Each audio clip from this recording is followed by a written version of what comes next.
योगिनी एकादशी 2023 में कब है? भक्तों, अगर आप अपने जीवन में कुछ नया सीखना चाहते हैं तो आप हमारे यूट्यूब चैनल माँ बगलामुखी भक्त कुरुक्षेत्र को सब्सक्राइब करना ना भूलें। मैं आचार्य प्रदीप भारद्वाज अपने यूट्यूब चैनल माँ बगलामुखी भक्त कुरुक्षेत्र में आपका हार्दिक स्वागत करता हूँ, हार्दिक अभिनंदन करता हूँ। भक्तों, मैं आशा करता हूँ कि आप सभी स्वस्थ होंगे, मस्त होंगे। माँ बगलामुखी की कृपा सदा सदैव के लिए आप पर बनी रहे, ऐसी मैं माँ बगलामुखी से कामना करता हूँ। भक्तों, योगिनी एकादशी 2023 में कब है? योगिनी एकादशी की पूजा विधि और शुभ मुहूर्त क्या है? योगिनी एकादशी 2023 भक्तों, हिंदू पंचांग के अनुसार आषाढ़ माह के कृष्ण पक्ष की एकादशी तिथि को योगिनी एकादशी का व्रत रखा जाता है। इस बार यह तिथि योगिनी एकादशी का पर्व 13 जून को प्रारंभ होकर 14 जून 2023 को समाप्त होगा। भक्तों, सनातन धर्म में एकादशी पर्व का बहुत महत्वपूर्ण माना जाता है। सनातन धर्म में हर एक एकादशी को बहुत विशेष और महत्वपूर्ण माना जाता है। साल में एक बार योगिनी एकादशी का पर्व मनाया जाता है। आषाढ़ माह कृष्ण पक्ष की एकादशी को योगिनी एकादशी का पुण्य पर्व बड़ी धूमधाम से मनाया जाता है। सनातन धर्म को मानने वाले लोग हर साल आषाढ़ माह के कृष्ण पक्ष की एकादशी को योगिनी एकादशी का पुण्य पर्व अपनी परंपरा के अनुसार, शास्त्र विधि के अनुसार मनाते हैं। भक्तों, कब है योगिनी एकादशी? 13 या 14 जून। कब रखें योगिनी एकादशी का व्रत? क्या है पूजा की विधि और कैसे करें भगवान विष्णु की पूजा? क्या है शुभ मुहूर्त? इस एपिसोड के माध्यम से आज मैं संपूर्ण जानकारी आपको दूंगा। वीडियो को बिना स्किप किए हुए आप पूरा अवश्य देखें। भक्तों, योगिनी एकादशी का पुण्य पर्व 13 जून को प्रारंभ होकर 14 जून को समाप्त होगा। योगिनी एकादशी के दिन भगवान विष्णु की विधि विधान से पूजा आराधना करने से समस्त कर्मों से मुक्ति मिलती है। हमारे ज्ञात अज्ञात पापों से, देखिए, अगर आप जानबूझकर कोई पाप या कोई ऐसा कर्म करते हैं जिसका दोष शास्त्रों में बताया गया है और आप सोचते हैं कि मैं योगिनी एकादशी का व्रत कर लूंगा और इसके द्वारा मुझे उन पापों से या मेरे किए गए गलत कर्मों से मुझे मुक्ति मिल जाएगी, तो ऐसा तो असंभव है। केवल जो अज्ञानतावश हम लोगों से कोई पाप हो जाता है, कोई ऐसा कृत्य हो जाता है जो शास्त्र अनुचित है, उन कर्मों के लिए योगिनी एकादशी का व्रत आप करें। यह व्रत कर्मों से मुक्ति दिलाने के लिए विशेष रूप से योगिनी एकादशी का व्रत लोग रखते हैं और शास्त्रों में ऐसी विधि भी बताई गई है। इस व्रत का अपना अलग महत्व माना जाता है। मैंने अभी कहा आपको कि सनातन धर्म में 12 महीने में हर एक महीने में कृष्ण पक्ष में और शुक्ल पक्ष में हर पक्ष में एक एक एकादशी आती है, तो वर्ष में 24 एकादशी हो गई।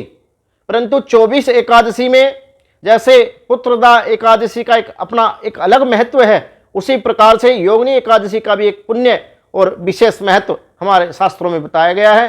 भक्तों, योगिनी एकादशी का शुभ मुहूर्त क्या है? हिंदू पंचांग के अनुसार साल 2023 के आषाढ़ माह के कृष्ण पक्ष की एकादशी तिथि यानी कि योगिनी एकादशी का व्रत 13 जून 2023 दिन मंगलवार सुबह 9:28 से प्रारंभ होकर एकादशी तिथि 9:28 से प्रारंभ होकर 14 जून सुबह 8:48 पर समाप्त होगी। भक्तों, उदया तिथि के अनुसार योगिनी एकादशी का पुण्य पर्व और व्रत 14 जून 2023 को ही रखा जाएगा। तो जो भी योगिनी एकादशी का व्रत करना चाहते हैं और भगवान विष्णु को प्रसन्न करना चाहते हैं तो 14 जून 2023 को व्रत करें और विधि विधान से भगवान विष्णु की पूजा करें, ताकि भगवान विष्णु की कृपा सदा सदैव के लिए आपके घर पर, परिवार पर बनी रहे। क्योंकि विष्णु पूजा से माँ लक्ष्मी पूजा का भी फल मिलता है। जो लोग भगवान विष्णु को प्रसन्न कर लेते हैं उन लोगों के जीवन में कभी भी धन की कमी नहीं रहती, कभी भी धन का अभाव नहीं रहता। भक्तों, क्या है योगिनी एकादशी की पूजा की विधि और कैसे करें भगवान विष्णु की पूजा? योगिनी एकादशी के दिन आप ब्रह्म मुहूर्त में उठकर स्नान आदि करके अपने स्वच्छ वस्त्र आप धारण करें और ध्यान करके पीले वस्त्र आप धारण करें। विशेष रूप से इस दिन आपको पीले वस्त्र पहनने चाहिए और भगवान श्री हरि विष्णु का आपको विशेष रूप से ध्यान करके व्रत का संकल्प लेना चाहिए। इसके पश्चात भगवान विष्णु के विधि विधान से अगर कोई भगवान विष्णु की प्रतिमा आपके घर में है तो पहले सर्वप्रथम आप भगवान विष्णु की प्रतिमा को शुद्ध जल से, उसके बाद दूध से, दही से, घी से, शहद से, शर्करा से और फिर पंचामृत मिश्रित करके भगवान विष्णु का पूजन करें और उसके पश्चात शुद्धोदक स्नान भगवान को शुद्ध जल से स्नान कराकर किसी भी स्वच्छ वस्त्र से भगवान विष्णु की प्रतिमा या विग्रह को पोंछकर भगवान विष्णु को पीले वस्त्र आप अर्पित करें और पीले वस्त्र अर्पण करने के पश्चात भगवान को श्रृंगार करें, धूप दीप अक्षत और रोली मोली से भगवान की पूजा करें। भगवान को इत्र इत्यादि आप चढ़ाएं और इत्र इत्यादि चढ़ाने के पश्चात भगवान को आप आरती करें, यथासंभव आरती करें। करने से पूर्व आप एकादशी की कथा अवश्य करें। एकादशी व्रत का महत्व क्या है योगिनी एकादशी की कथा, उस कथा का आप श्रवण करें। उसके पश्चात भगवान विष्णु की आप आरती करें और इस विष्णु भगवान की आरती करने के पश्चात आप दीपक को भगवान विष्णु को दिखाने के पश्चात आप सर्वग्रह में अपने उस दीपक को दिखाएं और दिखाने के बाद आप भगवान विष्णु को भोग लगाएं।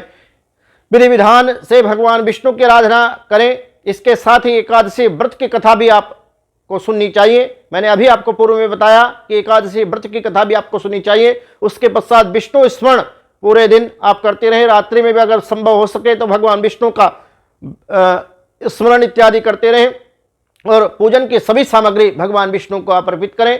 ऐसे ही भगवान विष्णु प्रसन्न होकर मां लक्ष्मी के साथ आपके घर में निवास करेंगे तथा आपके समस्त ज्ञात अज्ञात कर्मों से आपको मुक्ति अवश्य देंगे। भक्तों, मेरे द्वारा दी गई जानकारी अगर आपको अच्छी लगी हो तो आप हमारे यूट्यूब चैनल मां बगलामुखी भक्त कुरुक्षेत्र को सब्सक्राइब करना ना भूलें। वीडियो को लाइक करें, शेयर करें, चैनल को सब्सक्राइब करना ना भूलें तथा कमेंट में जय मां बगलामुखी लिखकर, जय मां लक्ष्मी, जय श्री विष्णु लिखकर मां लक्ष्मी के चरणों में और भगवान विष्णु के चरणों में आप अपनी हाजिरी अवश्य लगाएं।